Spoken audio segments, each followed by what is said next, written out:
Selamat siang pemirsa, kembali lagi bersama saya Niliatul Karimah di Berita Harian Siang. Membahas tentang budaya, sastra, dan bahasa memang tidak ada habisnya. Siapa yang tidak kenal Bali? Bukan hanya masyarakat lokal saja yang mengagumi budayanya, akan tetapi masyarakat dari mancanegara pun rela berbondong-bondong ke Indonesia hanya untuk menyaksikan budaya-budayanya, seperti keindahan tari kecak, kemudian destinasi pantainya, dan juga peninggalan-peninggalan prasejarah. Nah, di sana sudah ada 3 rekan kami yang meliput di 3 lokasi di Pulau Dewata, Bali. Di sana sudah ada rekan kami Safia yang meliput di Pusat Oleh-oleh Dewata, Bali. Kemudian ada rekan kami Septiana yang meliput di Berja Sandi, dan yang terakhir adalah rekan kami Delima Eka Puspita yang meliput di Pantai Pandawa. Assalamualaikum warahmatullahi wabarakatuh. Di sini Safia Agung Lestari langsung melaporkan dari objek wisata Monumen Braja Sandi. Monumen ini merupakan monumen yang berada di jantung kota Denpasar, tempatnya berada di daerah Renon. Monumen Perjuangan Rakyat Bali 1 ini dibangun tahun 1987 dan dibuka pada 2004 dengan bangunan khas menakjubkan. Kemudian monumen ini dibangun dan didedikasikan untuk perjuangan rakyat Pulau Bali. Di dalam lantai 2 ini Anda bisa melihat dan mengenang kembali bagaimana perjuangan masyarakat Bali dari masa ke masa, mulai dari prasejarah, perkembangan peradabannya, perkembangan berbagai kerajaan di Bali, hingga perjuangan merebut kemerdekaan yang dilakukan masyarakat di Bali. Anda bisa menyimak bagaimana perjuangan tersebut dalam bentuk 33 diorama yang begitu menarik. Oleh karena itu, informasi yang lengkap mengenai perjuangan masyarakat Bali, tempat ini seringkali disebut sebagai Museum Braja Sandi. Selain itu, banyak wisatawan domestik yang tidak tahu akan kawasan Renon Denpasar. Malahan, yang banyak tahu tentang Monumen Braja Sandi Renon adalah wisatawan asing, seperti wisatawan Korea dan Cina. Baik, sekian yang dapat saya laporkan dari Braja Sandi Bali. Terima kasih. Wassalamualaikum warahmatullahi wabarakatuh.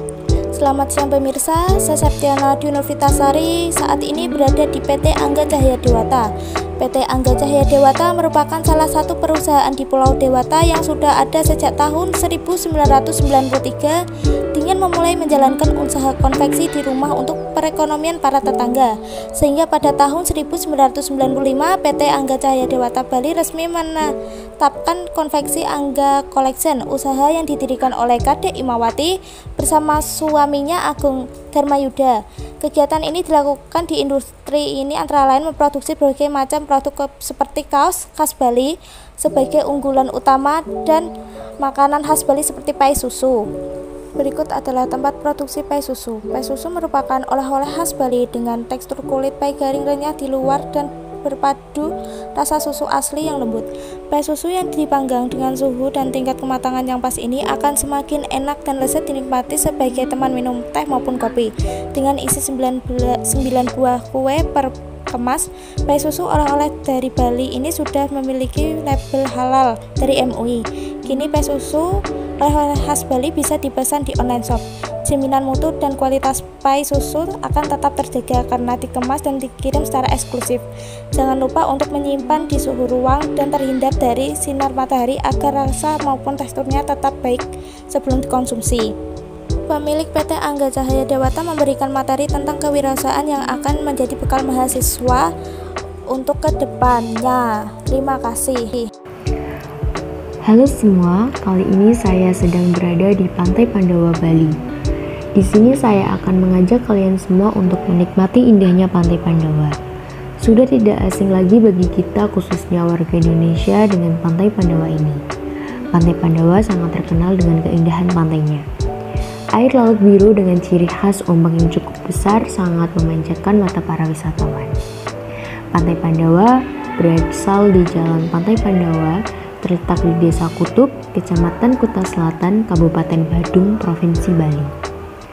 Untuk memasuki kawasan Pantai Pandawa, kita harus melewati sebuah jalan yang diapit oleh tebing batu yang terjal.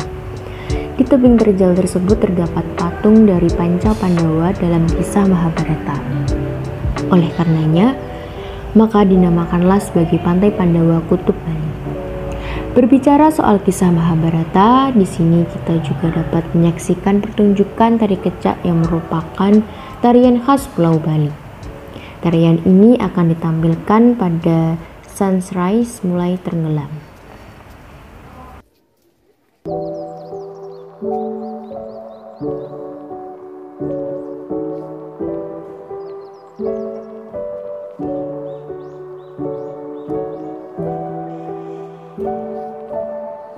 Halo, saat ini saya sedang berada di Pantai Pandawa, yaitu di Bali. Kali ini kita akan menyaksikan pertunjukan tari kecak yang akan dilaksanakan beberapa menit lagi. Selamat menyaksikan.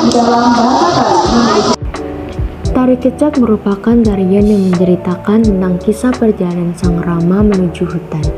Karena ulah dan akal jahat ibu tiri Sang Rama yang bernama Dewi Kakayi, karena hasutan dari Dewi Kakayi, maka ayahanda Prabu dari Sri Rama, yaitu Prabu Dasarata, mengutus Sang Rama yang merupakan putra mahkota dan pewaris kerajaan untuk pergi ke hutan mengasingkan diri. Kepergian dari putra mahkota Sri Rama ke tengah hutan diiringi oleh adiknya Sang Laksamana dan juga istrinya bernama Dewi Sita. Adapun hutan yang dituju adalah hutan Dandaka. Kedatangan mereka ke hutan tersebut diketahui oleh Raja Alengka yang bernama Prabu Rahwana. Rahwana adalah seorang raja lalim berwatak raksasa. Ini terpikat akan kecantikan Dewi Sita. Mahapatitnya, yaitu Maharaja yang berubah bentuk menjadi kijang emas, Rahwana berhasil menculik Dewi Sita. Kemudian dengan bantuan pasukan perang di bawah pimpinan Sang Rahwana, Sang Rama mampu mengalahkan Rahwana dan akhirnya berhasil merebut istrinya kembali berhasil.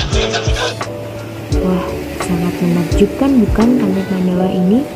Selain dimanjakan dengan pesona pantainya, wisatawan juga sekaligus dapat belajar tentang kebudayaannya, yaitu asal-usul tari kecak. Bagi kalian yang ingin di Pulau Bali, jangan lupa untuk mengunjungi Pantai Pandawa. Pantai yang sangat indah dan menjadi karakteristik keindahan Pulau Bali. Sekian menyimak dari saya, semoga bermanfaat. Salam sehat untuk semuanya. Bye-bye.